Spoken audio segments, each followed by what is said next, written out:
I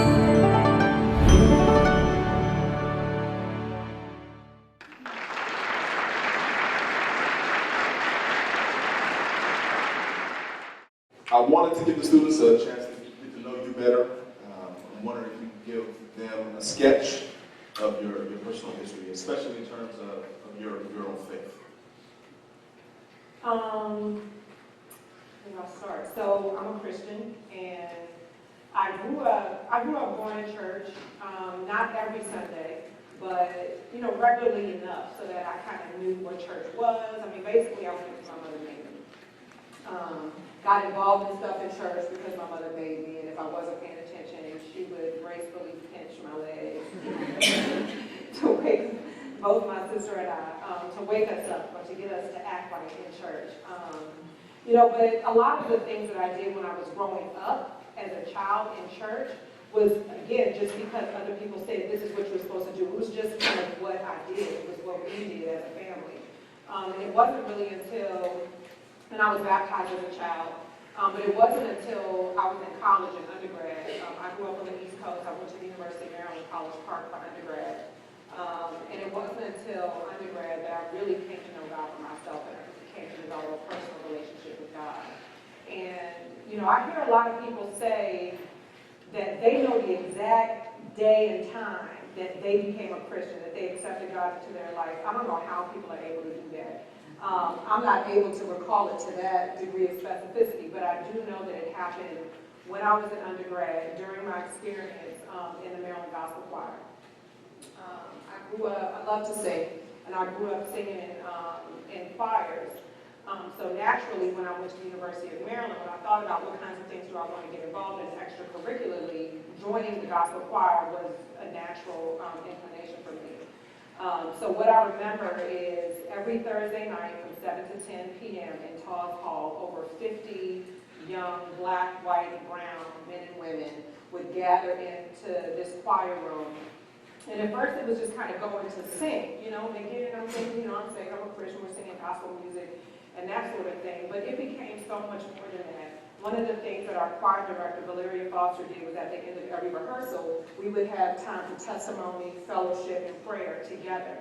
And that was a time where my fellow peers would share, things that were just happening in their life, their failures, their successes, share stuff about the death of loved ones. We laughed together, we cried together.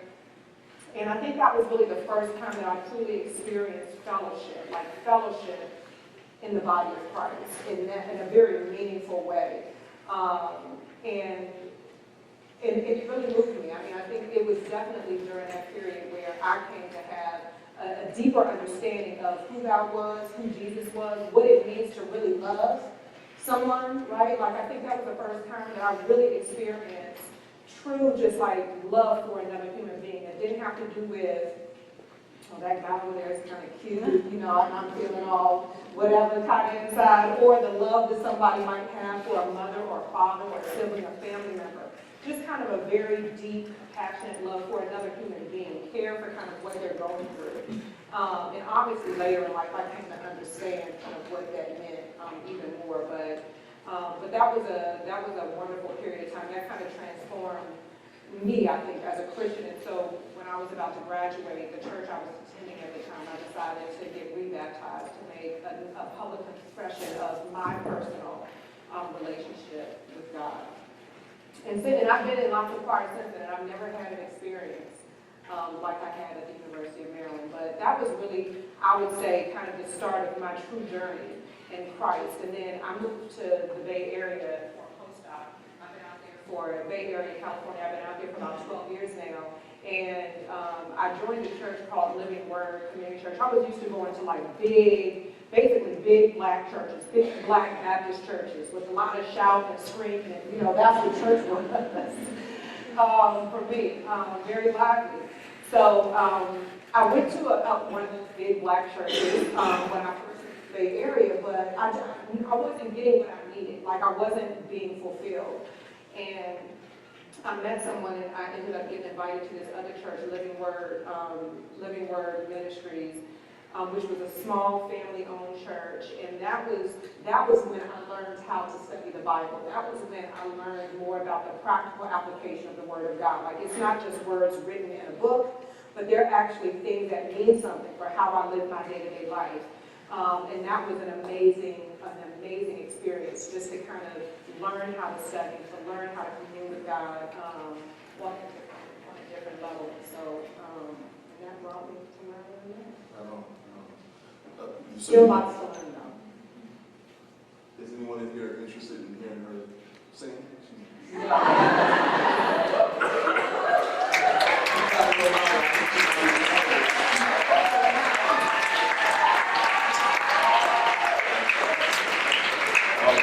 That was not on the outline for tonight. Take your word for it. All right. So your CD is impressive and it's robust, and there are a lot of seven syllable words on there. I wonder if you could talk a little bit about sort of what led you to public health. So I was pre-med at the University of Maryland. Any pre-med people in here? Okay. Maybe I'll convince you to transfer major. So I was pre-med. I was a biology and neurophysiology major at the University of Maryland, and I applied to med school, and I got waitlisted, and I was devastated when that happened. Thought my life was over. And so I was trying to think to myself, how do I make myself more competitive for medical school? When I was younger, my mother used to tell my sister and I, figure out kind of what you want to do. And when you figure out what you want to do, find people who are doing what ultimately you want to do, and then go figure out how they got there. So one of the things I used to do all the time when I was an undergrad, I used to attend medical conferences.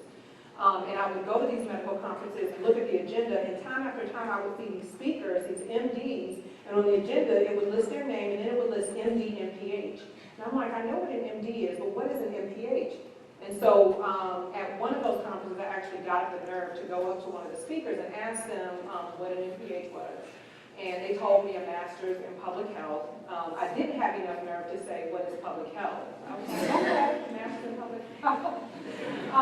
So when I got waitlisted for medical school, I was trying to figure out, okay, everyone kind of looks the same on paper. What do I do to make myself stand out above the rest when I reapply to medical school? So I thought, well, let me go get my MPH first, and that way I'll have a master's degree when I apply to medical school. So I applied to the George Washington University, to their School of Public Health, and I got in there, and I didn't have any money, so I got an internship working at the Department of Health in DC, and within 6 months of me starting there, my manager quit, and I became the new acting manager of the Primary Care Development Office for the State Health Planning and Development Agency for the Department of Health in Washington. And I was like, well, I don't even know what I'm doing. I just got into school. So that was kind of like, in churches you hear about people talking about baptism by fire. That was baptism by fire. And so I really think that it was, and when I was in that job, I was tasked with working towards the creation of a seamless system of primary care in the District of Columbia, and really working with a lot of vulnerable communities, which for the most part were low-income communities of color in DC. And I was working with heads of agencies and doing kind of administrative stuff, but I was also tasked with going out into communities to work. And I can remember going out with the intention of training the community with like really thick binders, and time again what ended up happening is that I wasn't training them, they were training me. And I kind of saw, I think it was really that combination of kind of formal education in public health, but also working in the field at the same time that gave me a greater appreciation of the difference between one-on-one patient care, which is what I thought I wanted to do, and versus working towards improving population health or community health, working towards the creation of policies that could literally transform people's opportunities to live healthy lives, but not one person at a time, entire communities and entire populations.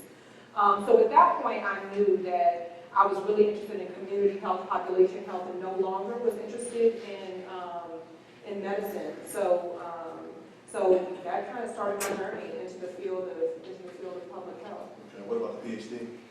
And then so I knew I wanted to do public health, but I didn't know what I wanted to do. I was just like, I want to do public health, I want to do community health, population health. And I remember I was about to graduate from GW, and one of my econ professors just like casually was walking through the hallway and stopped me and said, "Hey, Amani, do you want to go to Jerusalem this summer?" And I was like, "Sure, why not?" So I ended up going and spending 3 months working at the Ministry of Health in Jerusalem, which just kind of, so I was doing a lot of like primary care stuff when I was in my MPH program. But when I went to Jerusalem and worked in the Ministry of Health, I started to understand more broadly this idea of social inequalities. What are socially unjust systems? What do they look like, and how is that associated with differences in population health? So I kind of had an idea that I was interested in doing something like that. At the same time, at GW, I remember walking past someone, another student in school, and I said, "What are you going to do when you graduate?" And she said, "I'm going to get a PhD." And I was like, "Why? You haven't had enough school yet?" And she said, "Well, I just want to learn more," and that sort of thing. So I knew I was interested in public health. I knew I was interested in social inequalities and health disparities, but I still didn't know what kind of job that was going to look like for me. So I figured, well, I don't know what I'm going to do. I don't know what kind of job to get, so the best place for me to be is back in school. So I applied to Hopkins. I did not get it the first time I applied. And I only applied to one school because Hopkins was the #1 school of public health, still is the #1 school of public health. For anyone from Harvard looking at this video, this is the story. That's the truth, Ruth. So I didn't get in the first time I applied. I needed more work experience, so I continued doing like nonprofit community health work, and then I reapplied and got in the second time. And so I ended up going to Hopkins, and I went there to do health services research, which was more that primary care stuff. But as I started taking classes, I was taking classes on like social welfare capitalism and health disparities or health inequalities, and it really changed my focus from thinking about kind of the utilization of health services to thinking more about broad macro level structural and social inequalities and how that's related to health. So I'm at Hopkins, private institution. It cost $600, this was obviously very impactful because I can remember this, $622 per credit unit. To get my degree, I had to complete 90-something hours credits in the classroom and 300 research hours. So you do the math. That was going to be a very expensive education, right? I went there on a primary care training grant, but started taking these classes and was just like, I can't keep doing primary care. That's not what I'm interested in. But the training grant was covering all of my tuition and fees. So I dropped my training grant, I switched departments, got a new advisor, took out loans, and started doing what I now know really is the field of social epidemiology. It really was brand new at the time. I didn't have the language to know what to call it at the time, but that's how I started doing what I do now. That's interesting. So your research interests race and socioeconomic health disparities, biobehavioral and psychobiological pathways for health disparities, stress, coping. You approach that through mixed method researches, which is quantitative and qualitative work. So you're clearly, you got some expertise, which is the reason you're sitting on the stage, right? From your vantage point as a researcher of disparities in public health in particular, race-specific disparities, talk to us a little bit about the basic facts of Flint and what's happening with the water supply. If you can think a little bit about, help us see your reaction to that news. So I'll start by saying that I saw a headline that quoted the president of the NAACP, the current president of the NAACP, and I think he put it best. And he called Flint a lead-based Katrina. And that's exactly what we have. When we think about it, we can think back to what happened in Katrina, all the issues of they couldn't have controlled what was, well, some might call it a man-made disaster or a natural disaster in terms of the flood, but the response to what happened was the tragedy. That was really the tragedy. And the question that everyone was asking during Katrina was, would the response have been that slow if it were a different ward, if that were in a different city, if the residents that were being affected were more affluent, white, right? And so we see the same thing happening in the Flint case. So in Flint, as you know, they're suffering from contamination from lead in their water. And to kind of go back a little bit, Flint used to be a very prosperous city and had, unfortunately, over time experienced what a lot of urban centers in the United States have suffered. Deindustrialization, white flight from center cities, leaving primarily low-income populations in urban cities around the country. In Flint, what ended up happening was that they went into a few states of financial emergency, and as a result, the mayor appointed a financial, a financial manager to kind of get them out of debt. They were in a lot of debt, and the goal was kind of get us out of debt by any means necessary. The problem with the appointment of this financial manager is that we live in a democratic society, and this was someone who came in who was not elected, who was not an elected official. This person came in to basically solve the financial debt.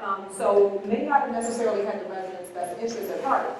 There were a lot of decisions that were made during that time to try to get out of the financial situation they were in. Salaries were cut, services were cut, recreation centers were closed, and one of those decisions that was directly related to trying to save money was to change where the city of Flint got its water. So the city of Flint had been getting its water from Lake Huron over in Detroit, which was clean, treated water. The decision was made to, instead of getting the water from there, to get the water from the Flint River, which was known to be contaminated. And so that happened like about 2 years ago. April of 2014 is when the water source changed. And very shortly after that change, the residents started complaining about, and started like literally carrying buckets of discolored, foul-smelling water to meetings to show people something is wrong with this water. They complained about the taste of the water and all of this, but those complaints were, for the most part, ignored. And over a period of time, there had been a lot of back and forth between the kind of environmental protection agency in that area in Michigan, and the mayor's office, the financial person saying that the water is fine. But then there were like independent organizations that were coming in and testing the water and showing that the water is contaminated. It has elevated levels of lead. And so there was like this back and forth. And these studies were done, or these tests were done, and the officials, the state officials, just continued to belittle or minimize those findings. And this kind of went back and forth for a while.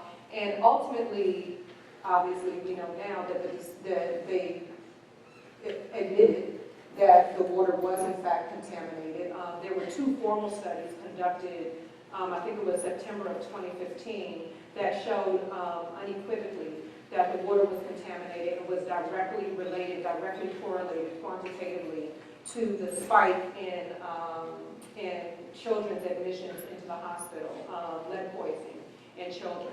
And we're talking about a city that's predominantly African American, high rates of unemployment, high rates of poverty. Probably about a third of the population is under the age of 18. So vulnerable groups, right, children, anyone under the age of 18, who are still undergoing like tremendous development, brain development, et cetera, are being exposed to contaminated water. And what they found out basically was that when this corrosive water was being shunted from the Flint River to the city of Flint, that they didn't apply anti-corrosive inhibitors. So they knowingly allowed, and that's against the law, by the way, right? But they allowed this contaminated water to go into Flint, and then what happened was, because there were lead pipes in the city, that the corrosive water started to corrode the pipes, so that lead started getting into the water supply. I'm hesitant to ask this, but can you talk a little, can you delineate the impact of lead, elevated lead levels in the bloodstream water, children and adults? I can't probably do it justice. I mean, it's a lot of bad stuff happens with lead poisoning. And it's not just that if I'm poisoned now and I deal with it, then maybe I'll get better. The effects of lead are both concurrent, but there are also lagged effects. So it's not something that you can really cure, right? I mean, the best thing to do when you're getting exposed to lead is to not be exposed to lead. So Some of the most immediate health problems are things like hearing loss, vision loss, loss of hair, skin lesions, rashes, brain damage, behavioral problems.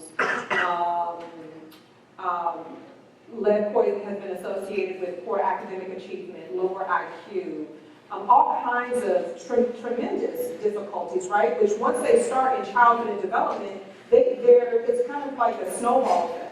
Those problems lead to other problems down the road. There's been a correlation demonstrated between lead poisoning and unemployment rates, lead poisoning and perpetrating crimes. You know, we're talking about behavioral issues. ADD has been associated with lead poisoning, so lots of bad stuff going on. And what was so insidious about this entire process was that a lot of it was just a cover-up, right? Like, this stuff was happening, and people kind of knew, like, it came out much later that people knew what was going on. In fact, they found out that Michigan state officials were trucking in bottled water to their employees that were stationed in Flint while they were at the same time saying there's nothing wrong with the water. And that makes no sense. Governor Snyder, I think, said that he just found out about it like in January of 2016. And then because he ended up, through a Freedom of Information Act request, had to turn over all these emails, it actually turned out that he knew in March of 2015. And there were some conversations that were going on between the Environmental Quality Agency and the county health officials. County health department started talking about their concerns about the water in October of 2014. And it wasn't until 12 months later, October of 2015, when water started coming back into Flint from Detroit. So, I mean, there was a long time people at least had an idea that something might be wrong. And you're talking about a basic necessity, water. If you think that something might be wrong with it, why would you not do the most? Why not do something different in the meantime until you find out what's going on? You know, so, and again, I remind you about the demographics of this community. Would the same thing have happened? Just like when we think about Katrina, if this were a more affluent community, not predominantly populated by people of color, not that didn't have the same kind of crime statistics, unemployment statistics. So it just kind of makes you wonder, you know, why it happened. So I think it's clear that discovering this long history of immorality at work in the government is clearly upsetting. How do you think about that context as a researcher? Is your goal to really kind of separate the emotions that you experience in learning about Flint? Or is it the case that the anger and the sense of injustice can propel you in the work that you do? So we're thinking about a lot of folks. We had a few hands raised earlier when you asked about folks who are NPH. Is this the kind of thing that they can use to propel their coursework? Absolutely. So, I mean, one of the hallmarks of science, of being a scientist, is that you're supposed to be objective, right? There is absolutely no subjectivity that comes into the process of scientific inquiry. And as much as people say that, it's just not true. We govern ourselves by very objective standards in terms of the practice of scientific inquiry. And there are methodologies that we can kind of weave in to try to make sure that we're doing objective science. But just, for example, the questions that we ask in the first place, right? Those are, why do I study racial health disparities? I have something to say about race, but I ask questions, and I do that in an objective way. But if I were to say that my science was completely objective, that would not be true. One of the things I really treasure about being an academic, being a researcher in an academic setting, is that I'm not in a position where I have to answer someone else's research question, or I have to abide by kind of what the research agenda is in this organization or that organization. Amani asked the questions that Amani thinks are important. And I think that there has not been enough research. There's been a lot of research demonstrating that racial disparities exist. Right? But we're so far past that. We're so far past, are there differences? We know that there are differences, whether it's by race, by gender, by social class. I felt that it was time to figure out why are there differences? How do those differences exist? And so academic freedom is a principle that we really treasure in academic environments, and it means that I have the freedom to ask and answer the kinds of questions that I think are important. And that gives me a platform for creating conversation, to raising awareness about issues that I think are really important. So I would say that those things really do drive me. My awareness of racism, of structural discrimination that impacts, again, populations of people at a time, that drives a lot of the questions that I ask in my research. So you're a Christian, you care about racial justice. Take a moment to define, from your perspective, what racial justice is.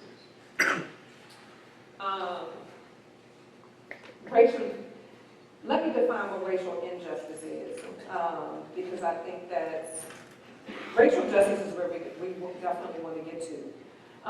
Racial injustice is what I think we see more commonly in our society and also in societies across the world. And we can think about racial injustice, we can think about gender injustice, we can think about injustice by social class, by sexual orientation, a bunch of different ways that groups come to define themselves that tend to be in groups that tend to be marginalized by mainstream society. So what injustice looks like to me for any of those categories, and I'll use the example of race, is probably first and foremost the inequitable distribution of resources within and across populations. It's not by accident that certain people live in certain communities and other people live in other communities. So for example, one area of research that I do is in the area of place and health, looking at differences between neighborhoods and what resources are available to people who live in different kinds of neighborhoods. So I study racial segregation. Well, I hear a lot of people say, well, people choose to live in these communities. Well, historically, if we really think about the way that neighborhoods were initially structured, we know that there were actually legal practices that prevented Black people, Native American people, all kinds of people from living in certain kinds of communities. The whole process of redlining in the United States basically was housing, racism in the housing system, in the banking system, that prevented Blacks from purchasing homes, which also thereby prevented Blacks from accumulating wealth, since we know that the primary form of wealth accumulation in this country is through real estate. So it's not by happenstance that Blacks are lower income than whites, proportionately speaking, right? Like there's a whole history that has led to that. So some people will say, well, how do you know it's race and it's not income or poverty that really is driving these disparities?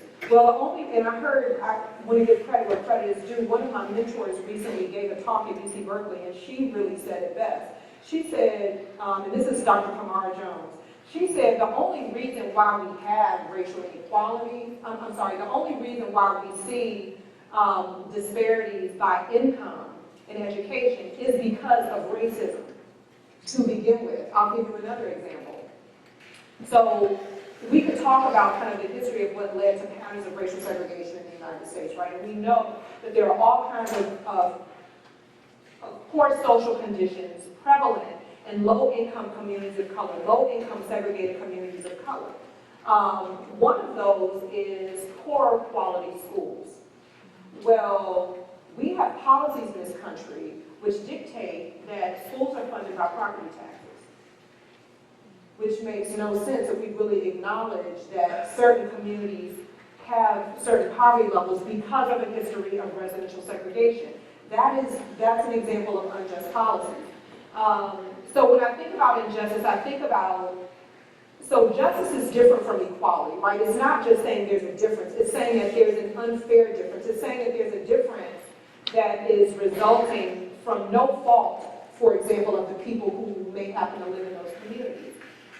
So the inequitable distribution of what I would consider to be health-promoting resources and health-harming factors that have really cultivated this kind of pattern, very persistent pattern of racial health disparities over time.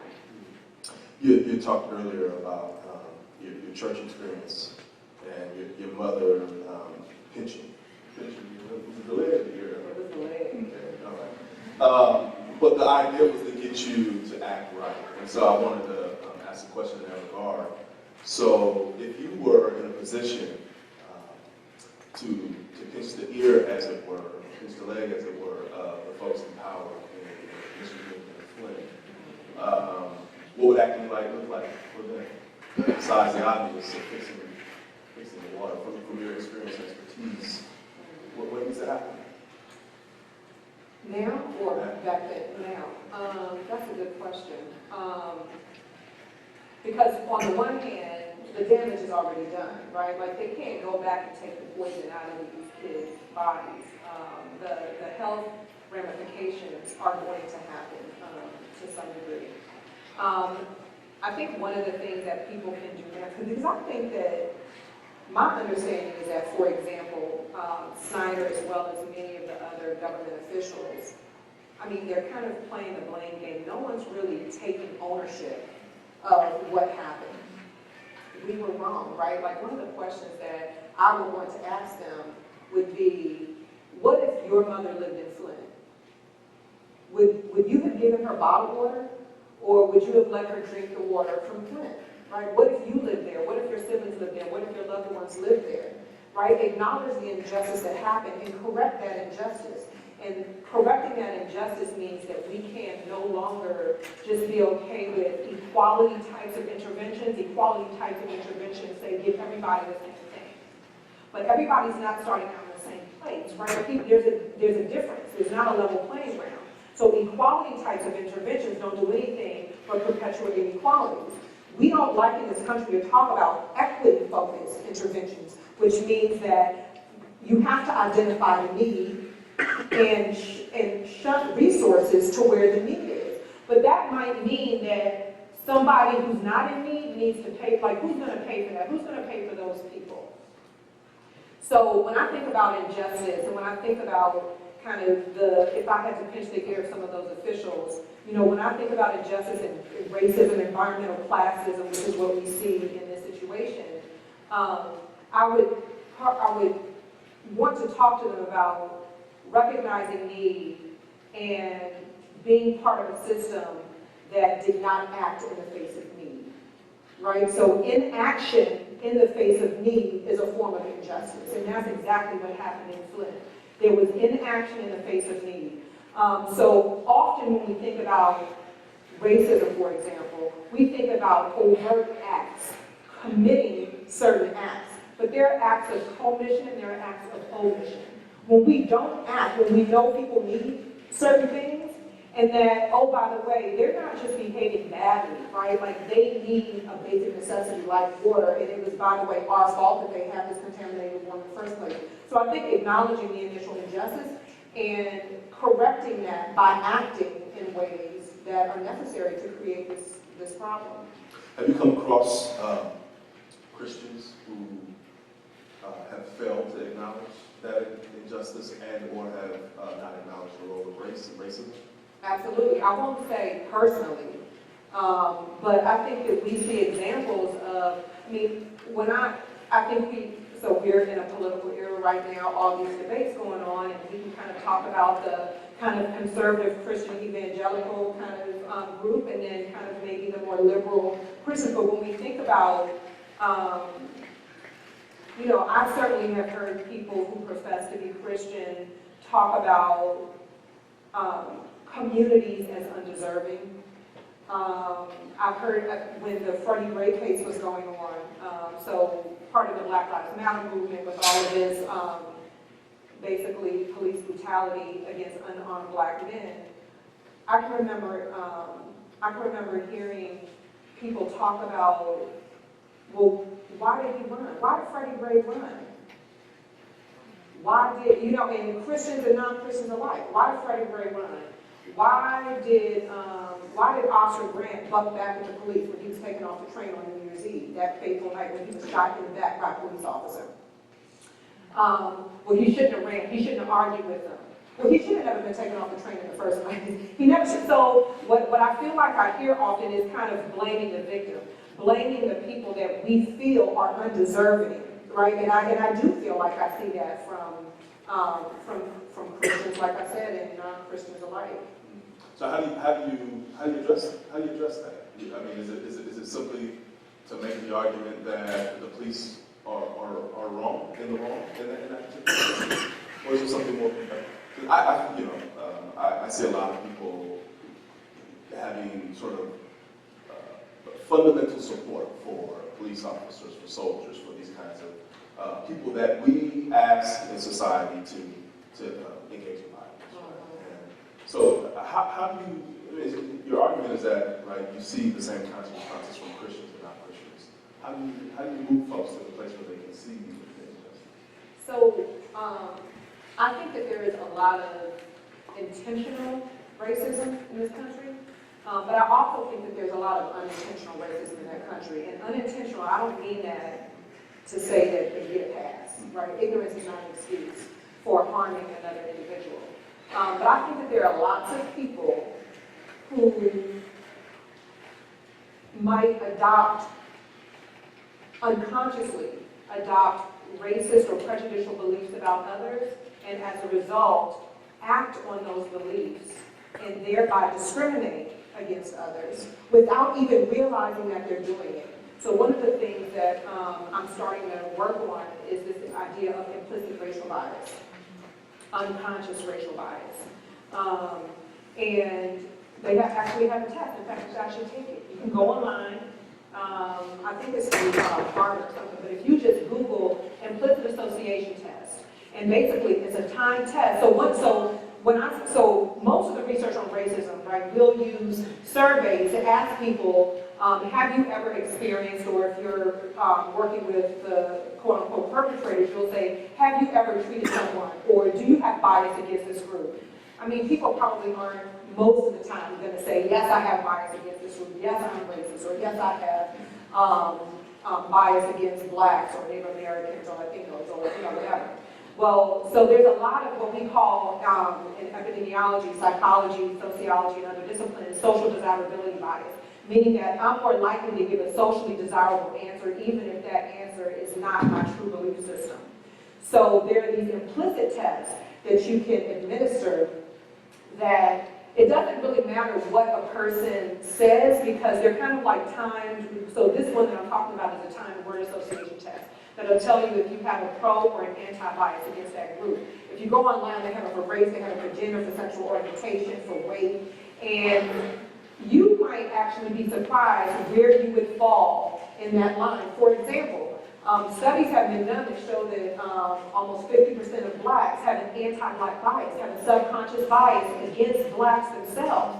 I call that a form of internalized racism, where we start to, because of chronic experiences of racial discrimination or racism over our lifetime, because studies have shown, for example, that as early as kindergarten, people start to adopt negative messages about their group. So the Kenneth Clark Doll study, and other studies that have been done about this, that we can start to internalize the negative messages about our group that are presented to us by others. And so, to me, that's awareness is the first step, right? Because if we can't acknowledge that we are actually biased and we can't stop the actions that are down the road from that. So I mean, I think awareness is huge, and I think that we get so worried about blame, this, that, and other things that we're scared to admit, but I think we're going to have some very difficult conversations, and we're just going to have to go through that period of difficulty to get to the other side of it. It sounds like some moral courage is necessary to move to that place. So, Facebook. Anybody familiar with Facebook? The last year has been really difficult for me on Facebook, and I'm just gonna say up front that I've had to defriend some people because of the views that they have, and part of that for me has been just trying to resolve the tension and not wanting to build up frustration and anger and to locate that. I'm really upset about the situation, right? But you can tend to locate that anger and frustration on people, and so I'm wondering if you've ever been tempted to kind of to sort of locate your anger with Christian or other folks, and how you dealt with it. So I'm mad about a lot of the stuff that's going on, and it's not just Flint, it's It's Black Lives Matter. It's the stuff going on in my department at UC Berkeley. It pisses me off. And I have a really hard time channeling my emotions around that. You're tenured. You're I'm tenured. That's I'm trying to get some more professional. My point is that this stuff is happening everywhere. Katrina was awful. Flint is awful and has shined a light on how much immorality there is in this country. And so I don't want to take away from that. But at the same time, there are all kinds of little Katrinas and little Flints happening in people's lives every single day. It happens all over the place. And like I said, I certainly see it in my own workplace, the way that I've been treated in my own workplace, as only the second woman of color, the second Black woman to ever be on the tenure track in the history of the School of Public Health at UC Berkeley. And that's ridiculous because when I got there, the School of Public Health had been around for 60 years. And you can't tell me that you couldn't find another Black woman that wanted to work here, that deserved to be here, right? And then, so anyway, I say all that to say that I've experienced a lot of things personally, and I have found myself probably saying things in ways that were more harsh than what I wanted to say. There are times when I've held it in, but, and this is not to kind of say, I'm just going to use the Bible to kind of back up, to kind of justify my reaction, but Jesus got mad, so why can't we get mad, right? The sin is not getting mad. The sin is channeling those emotions in ways that could still harm other people, because at the end of the day, this is a fundamental principle of Christianity, but I think it's a fundamental principle of a lot of the world's religion is love. It's first do no harm, right? So I do get angry. Jesus Christ killed a lot of people. Jesus Christ killed General Zod, and then still has Dan Frick versus evil in life. He killed who? He killed General Zod. Jesus Christ, he's like John McClane, he's Die Hard, he's like Grace Man, 18. It's like a lot of times the gospel is one episode on who's being pizza, but a lot of times the God brings lives and a lot of allegories. It's just that in the book of Revelation, it takes a lot of lives. It's just they don't really show that in the gospel. Because it's more for church, they don't want to show them killing people with little kids around. Well, I mean, I would argue that we should probably be in churches where they cover the Bible from Genesis to Revelation. I mean, there's no reason why we should just be reading the Gospels. And so you're right. You know, God did command people to kill other people, and I'm sure he had his reasons. And I'm not going to say that, I'm not going to, because we could probably have a debate all night on, you know, who did what and that sort of thing, but I agree with you that that did happen. But I would still say that fundamentally, Jesus was about love, and there was a larger goal that he was trying to get to in everything that happened. And we may not know when we're going through things at this particular time. I can't say why Jesus did what he did, you know, because I'm not him. I can't say why I go through the things that I go through. I can't say why my sister lost her first child when she was 8 months pregnant. That hurt. Why did you take her child away? I can't say why many of us have probably experienced the kind of loss of Jesus' love. Why does he allow these kinds of things to happen? And that's when I have to rest on my faith and say his ways are greater than my ways. His thoughts are higher than my thoughts. And when it comes down to it, but for me personally, it's about a faith that there is a greater purpose out there for things that happen in my life. The challenges that I've gone through at work, the challenges that the people of Flint, why did he let the people of Flint go through what he went through? Oh, well, what it is like when you talk about the love of Jesus, a lot of times if you get that from the Bible, it's because you're someone that personally Christ loves, but that don't like apply to everyone. Like when you think like devils, the devils are people all around us. So a lot of times you talk about like something like Katrina, that happens because like, you know, like a lot of times the people die in disasters, like a disaster movie, they're actually like the devils among us or the demons among us. And the love of Christ is for the righteous, where it's like when we see disaster movie, God protects the righteous and the good people, but the evil people die. So the love of Christ is more exclusive for good people. But I would argue against that. I don't think the love of Jesus is just for righteous people. I mean, so I'm not sure what you mean by righteous, but I would argue that Jesus' love is for everyone, whether they're the elect or not, whether they are written in the book of life or not. That ultimately Jesus loved everyone, and we see many stories in the Bible about that. But I also think that it's not just about It's not just about reading the Bible. The Bible is there for our tutelage, but it's also about the way that the Holy Spirit speaks to each and every one of us individually. I don't know that I can say that the people who died in Katrina were the devils among us. I don't know if some of them were devils or angels or people who were part of the elect or not. Babies died, they're not the devils among us. Well, Katrina happened because some people from guys from New Orleans were trying to rescue Katrina, man, came from Maryland. The first person that Christ slept with in high school was born in 1982, and God caused Hurricane Katrina to punish them for trying to rescue Christ lost his virginity from Pharaoh. All right, so I'm gonna step in, right? And so I recognize that there's passion there, and I think there are other folks in the audience that also have passion. So I've had a couple of questions, and these are student questions, these are audience questions. Okay, good. A couple questions coming from the audience, so if you don't mind, I'll pass this along to you. So, why was the church not at the forefront of the Flint crisis? Why not at the forefront of Black Lives Matter? I don't know. That's a great question. I don't know. And I don't know that I've seen or heard about churches getting involved even at this point. And we're not any longer at the forefront of it. We're kind of on the back end of it now. And I still haven't seen a lot of churches being involved in it now.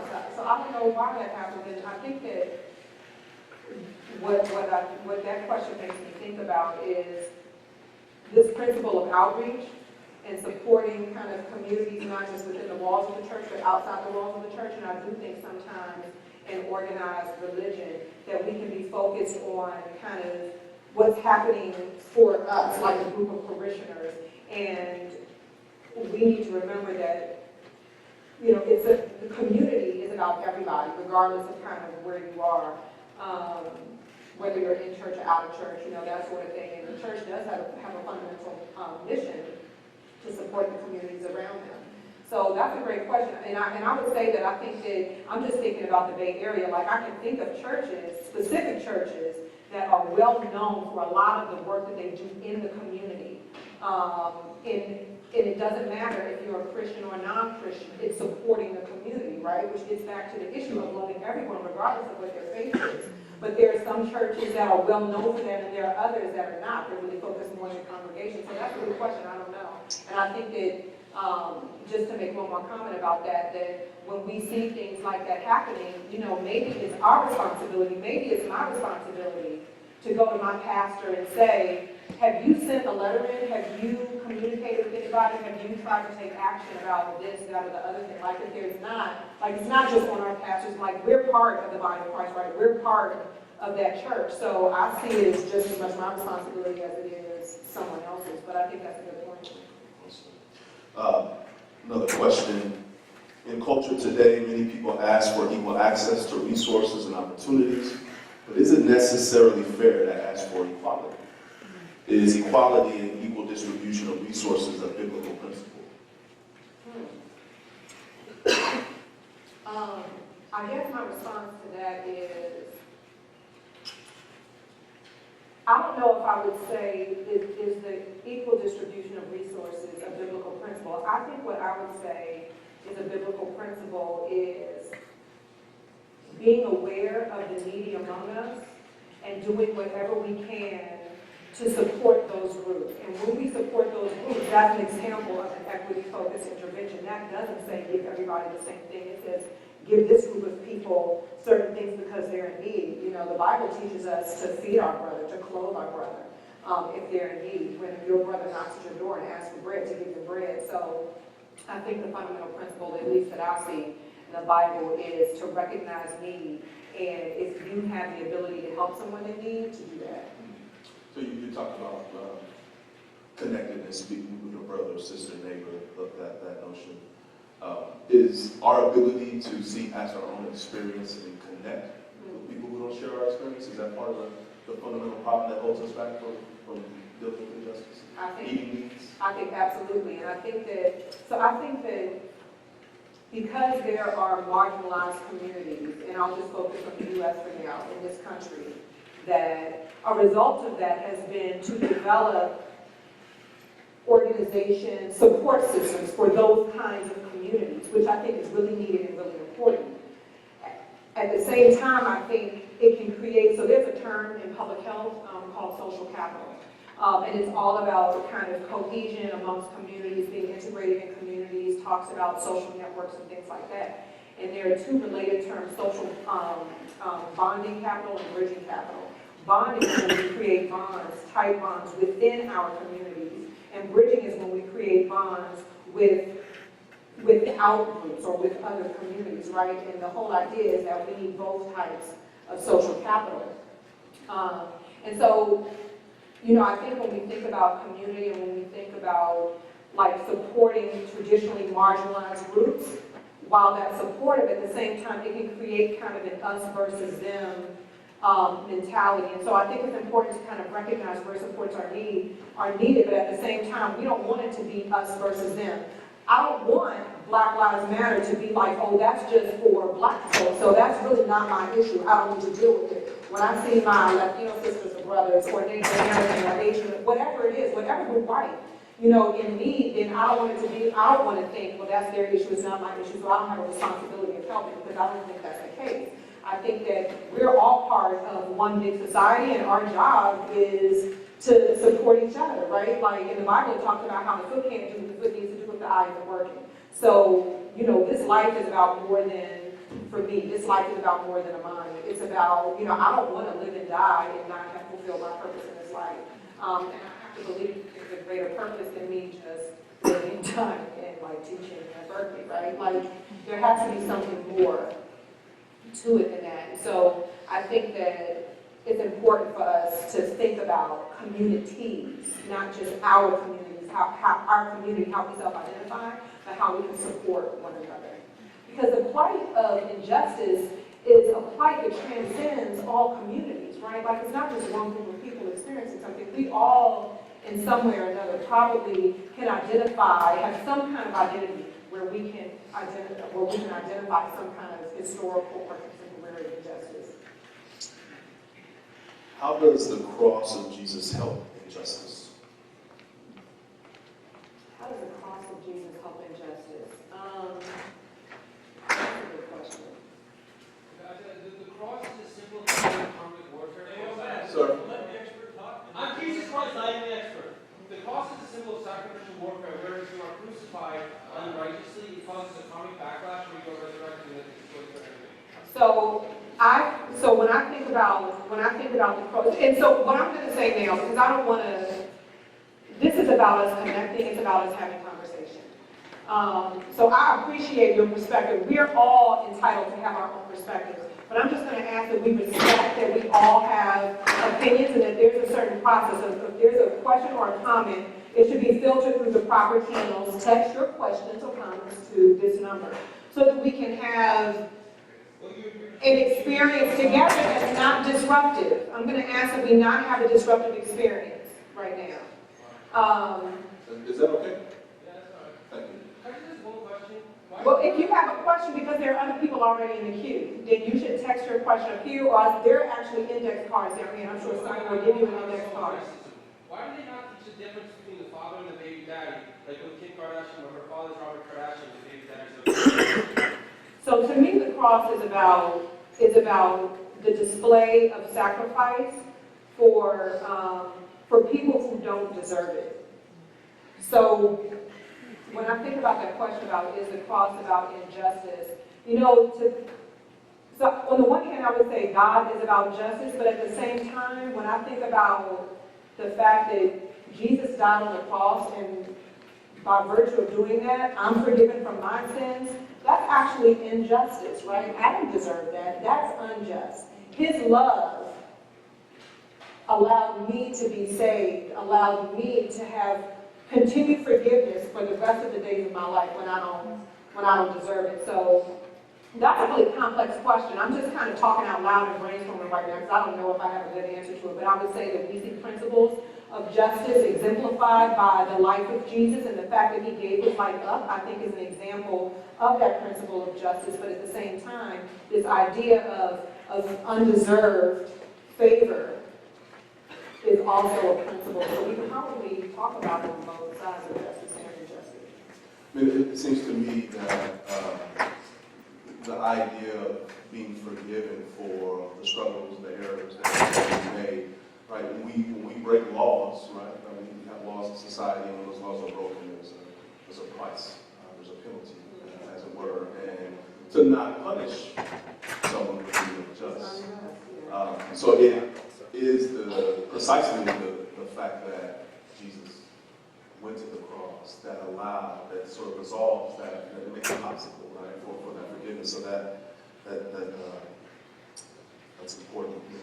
But then it's like balancing that with the whole principle of love at the same time, which I just think brings up lots of interesting, maybe paradoxes for us to grapple with. Another question here. Is choosing to support economic policies that lean towards capitalism and less towards meeting the needs of the poor considered sinful or anti-biblical? These questions are so hard. You all are asking great questions. I'm definitely glad I'm on this side. I mean, I honestly, someone in the back said, called me an expert. I mean, I'm an expert in racial health disparities, and I'm traveling on my Christian walk, just like some of you might be, or, whatever walk you're on, Christian or otherwise.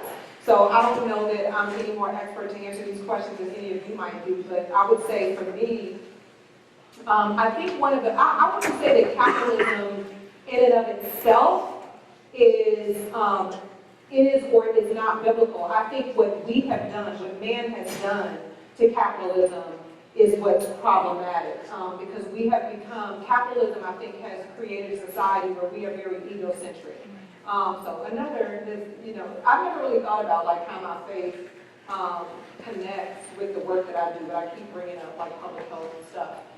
But in public health, there's a field of social network analysis, and one of the things we talk about is so there are like egocentric networks that are like networks centered around one particular person, and then there are sociometric networks which have to do with all the connections we have to everybody else, right? So from that perspective, I think that capitalism, what we have done to capitalism, is really focus more on ourselves. We need to get the most we can for ourselves and forget what happens to the other person. And I think that what the biblical principles teach us is that we should actually care about our brothers and sisters. So I don't think that I think that capitalism, the way that it looks today, is a man-made phenomenon that has some good to it, but also has a lot of bad.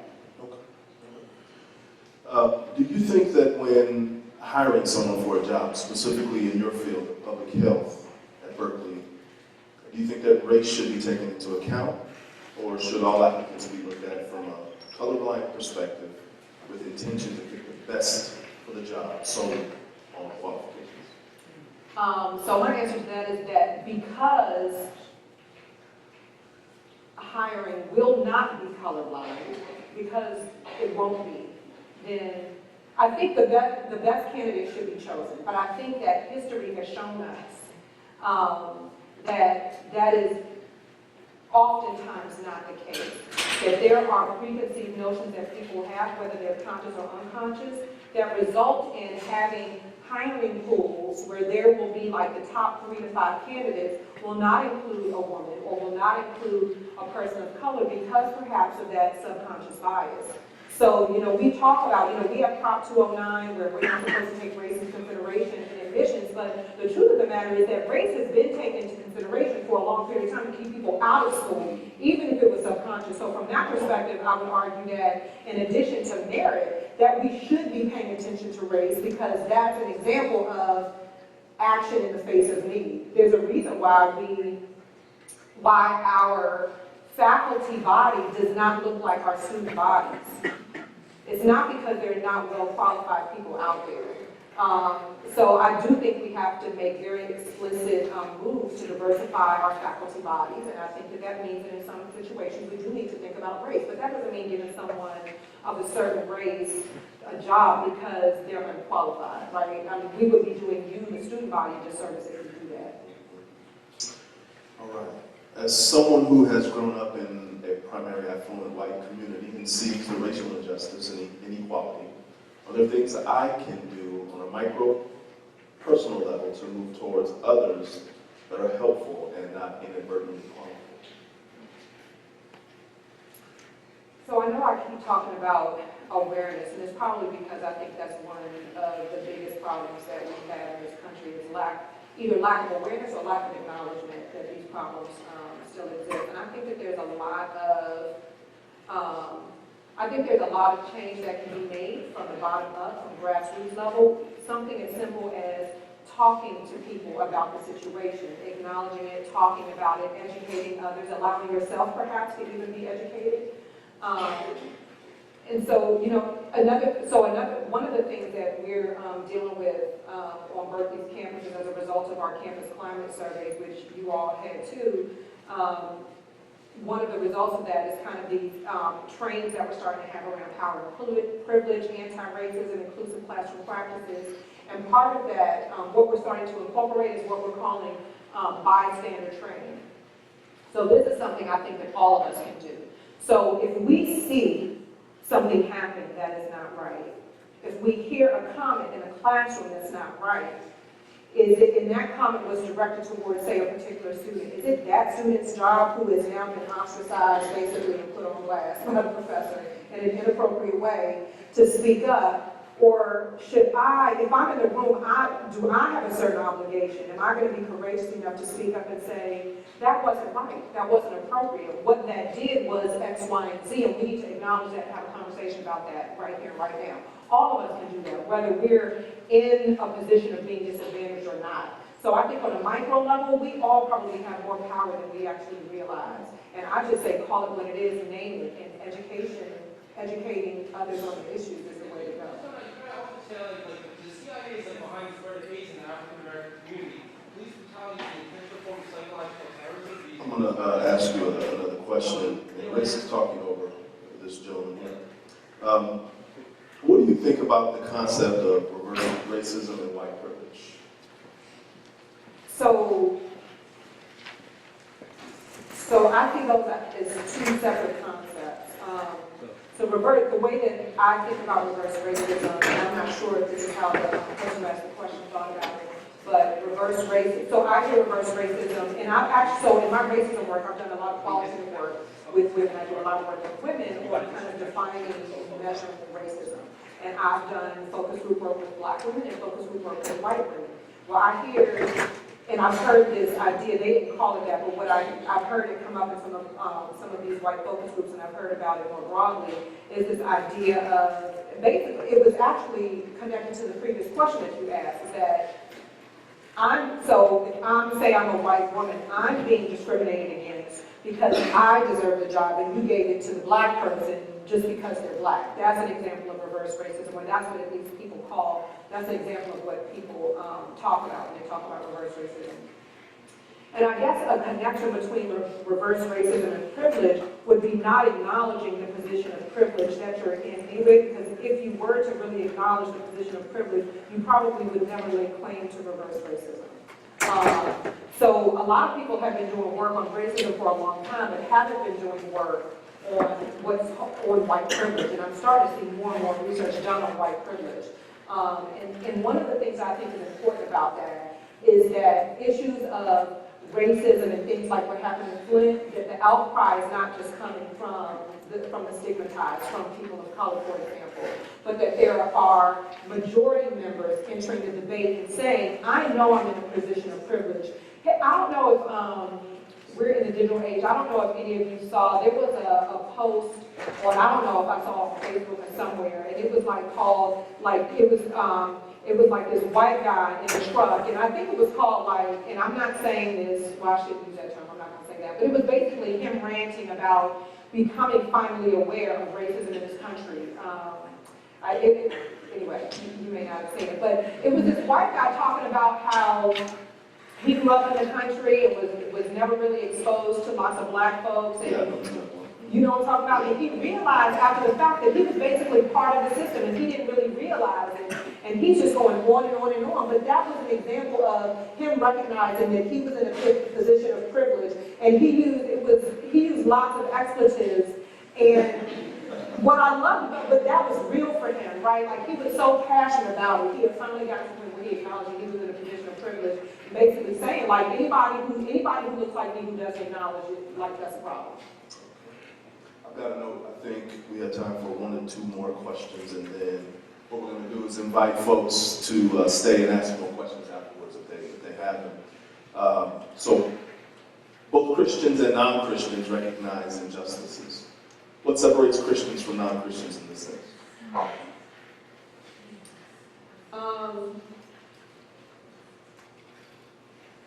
So since the reason I'm hesitating is because I'm a Christian, I feel like I can only speak to the perspective as a Christian. I don't know if I can say because I don't want to say that someone who's a non-Christian doesn't have the same thoughts that I had. Like we probably actually have a lot of commonalities if we care about social injustice and those kinds of things. As a Christian, I can say that I do fundamentally believe that there is a larger purpose out there for everything that happens in life. And I do believe that it's our responsibility to work towards more justice. At the same time, there are things that I know that I go through where I'm trying to work towards something, where I see others go through, and we have a challenging time trying to make a dent in things, or we just can't correct the wrongs. There's nothing I can do to get out of this situation.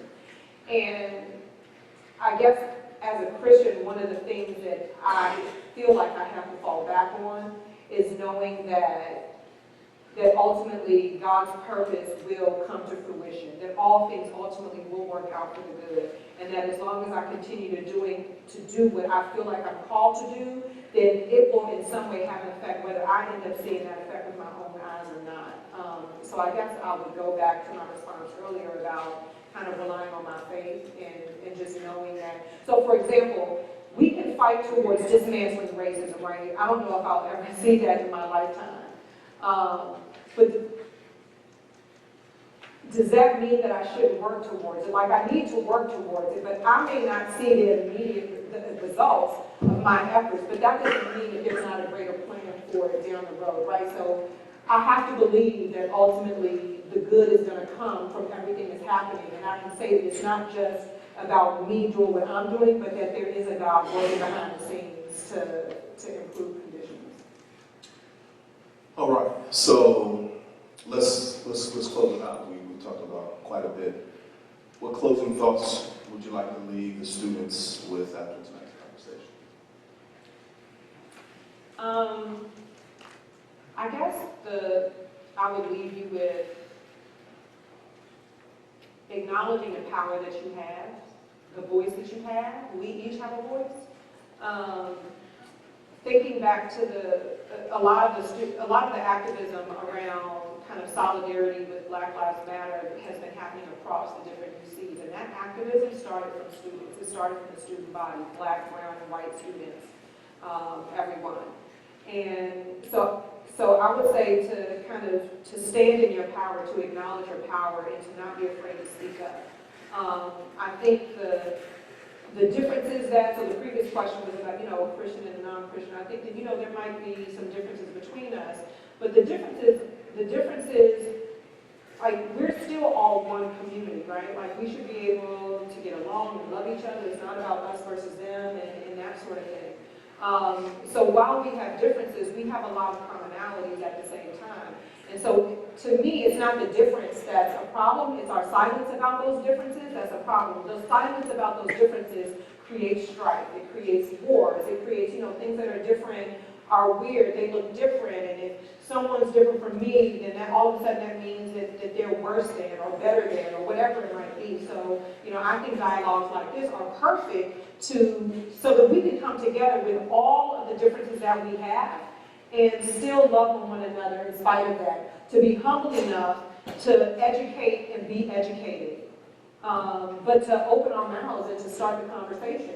Some of these conversations are still so taboo that we don't talk about them. But I don't think we're really gonna move anywhere, in society, on our campuses, if we're not willing to actually open our mouth and say something about it. So I would say, leave you with kind of acknowledging your power and to just not stay silent, to kind of honor your voice in the things that you see around you. That's actually a really, really nice way to end, because the title is, Flint, Faith, and Failure, two professors talking about God, justice, and power. And I realize that we have been, skirting around the issue, addressing power indirectly, but this idea that folks in the audience have power that they can use, I think is really important. Join me in thanking Amani for taking time out.